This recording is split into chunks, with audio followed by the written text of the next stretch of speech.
खाली गत राति आम पाखे गोटे कंप्लेंट आसिला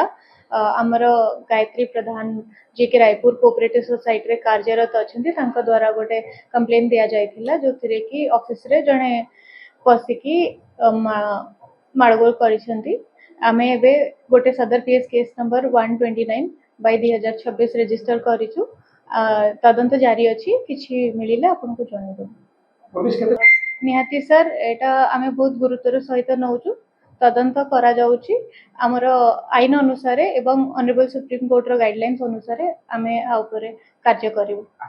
टीम कंप्लेन करछंती कि से ऑफिस आवर्स भितरे तांको ऑफिस को जणे पसिकी तांको मारी देछि गाली गलौज करिछि जोटा कि तांको एफआईआर रे मेंशन अछि